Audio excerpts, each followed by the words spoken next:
محترم سامعین، مہمان گرامی اور میرے پیارے دوستو، آپ سب کو صبح کی سبنی میں خوش آمدید اور السلام علیکم ورحمۃ اللہ وبرکاتہ۔ محترم سامعین، آج مجھے جس موضوع پر لب کشائی کرنے کا موقع ملا ہے اس کا عنوان ہے ارض فلسطین۔ محترم سامعین، آج ارض فلسطین ایک مرتبہ پھر لہو لہو ہے۔ فلسطینیوں کی منظم نسل کشی کا سلسلہ پھر شروع ہو چکا ہے۔ یہودی جو صدیوں سے در بدر تھے، آج اس زمین کے اصل مالکان کو بے گھر کرنے کے در پہ ہے۔ آج ارض فلسطین انسانیت کو پکار رہی ہے۔ آج فلسطین مسلم امہ کی راہ دیکھ رہی ہے۔ تاریخی طور پر یہودی اپنے وطن سے کئی بار اجڑے اور بسے ہیں۔ کبھی روم میں انہوں نے پناہ لی، کبھی بابل میں جا بسے، کبھی عربوں اور کبھی عثمانیوں کے زیر نگی رہے، یہاں تک کہ ہٹلر نے ان کا وہ قتل عام کیا جس کی یاد آج بھی یہودی کے رونگٹے کھڑے کر دیتی ہے۔ زمین بوجھ اٹھانے کی اور کتنے دن، تمام شہر ستمگروں کی زد پر ہے۔ ہزار بار جلاؤ ہزار بار مجھے، تمہاری شمع ازل سے ہوا کی زد پر ہے۔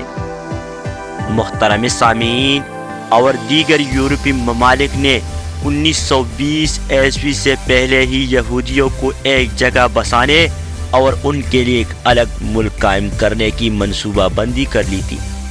تاریخی حقائق کے مطابق 1988 عیسوی میں فلسطین میں مسلمانوں کی آبادی تقریباً 6 لاکھ جبکہ یہودیوں کی آبادی صرف 60,000 تھی، لیکن 1922 عیسوی میں یہودیوں کی تعداد 83,000 تک پہنچ گئی اور یوں ہی ایک منظم پروگرام کے تحت مسلمانوں کی آبادی گھٹتی رہی اور یہودیوں کی آبادی بڑھتی رہی، یہاں تک کہ 1948 عیسوی کو اسرائیل ریاست کا قیام عمل میں لایا۔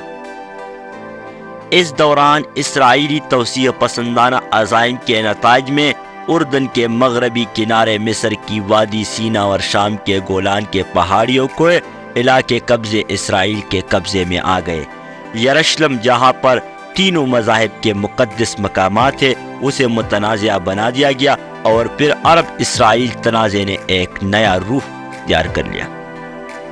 جناب صدر، فلسطینیوں کے حقوق غصب کرنے کے رد عمل میں وہاں کے نوجوانوں میں شدید رد عمل آیا۔ انہوں نے اسرائیل کے خلاف جدوجہد کا آغاز کیا۔ فلسطینیوں کے طویل جدوجہد آزادی میں فیل او اس کے نمائندے تنظیم بنا کر ابری۔ یاسر عرفات ایک دور میں نہ صرف فلسطینیوں بلکہ پوری امت مسلمہ کے نوجوانوں کے ہیرو تھے۔ بر صغیر کے مسلمان اس جدوجہد میں فلسطینیوں کے شانہ بشانہ نظر آئے۔ جناب صدر، بر صغیر کے مسلمانوں نے قرارداد کے ذریعے فلسطینیوں کی بھرپور حمایت کی۔ اس سے پہلے 1938 عیسوی میں قاہرہ میں انٹر پارلیمنٹ کانگریس کا اجلاس ہوا تو مسلم لیگ کے 2 رکنی وفد نے فلسطینیوں کے ساتھ اظہار یکجہتی کیا۔ محترم سامعین، 1947 عیسوی میں اقوام متحدہ نے اپنی قرارداد کے ذریعے 2 ریاستی حل کی بات کی، جس سے اسرائیل کی قیام کی راہ ہموار ہو گئی اور فلسطین کے 56% رقبہ کو اسرائیل کا حصہ بنا دیا گیا۔ اقوام متحدہ کی اس صریح ظالمانہ فیصلے کے خلاف بھی فلسطینی آج تک جدوجہد میں مصروف ہے۔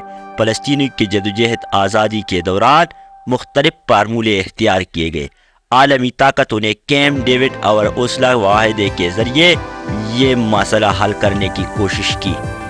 امریکہ کی طرف سے معاہدہ ابراہیم متعارف کروایا گیا، لیکن ان تمام معاہدات کا مرکزی خیال اسرائیل کی بالادستی تسلیم کرنا تھا، جسے فلسطینیوں نے نہ صرف قبول کیا بلکہ فلسطینیوں کے گھر میں ان کے مساجد اور ان کے تعلیمی ادارے اسرائیل نے بمباری کے بار بار تباہ کیے۔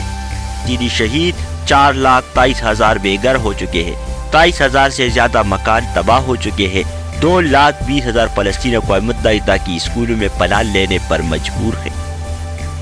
جناب صدر، بہت افسوس کی بات ہے کہ انبیاء کی سرزمین آج خوراک، پانی اور ادویات کی قلت کا شکار ہے۔ PLO اور حماس جو سیاسی طور پر باہم متعارف ہے، وہ اب ایک پیج پر ہے۔ سعودی عرب اور ایران موقع پہلی مرتبہ یکساں ہے۔ پوری دنیا قوم عوام فلسطینیوں کے لیے اٹھ کھڑے ہوئے ہیں۔ نارملائزیشن کا عمل روکا گیا ہے۔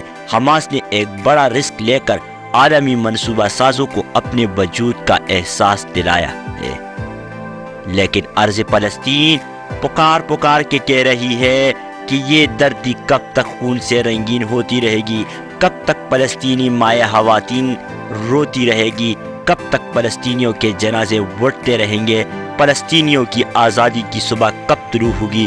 دنیا کے 58 اسلامی ممالک، یہ سوال ان کے منہ پر ایک زوردار تماچا ہے۔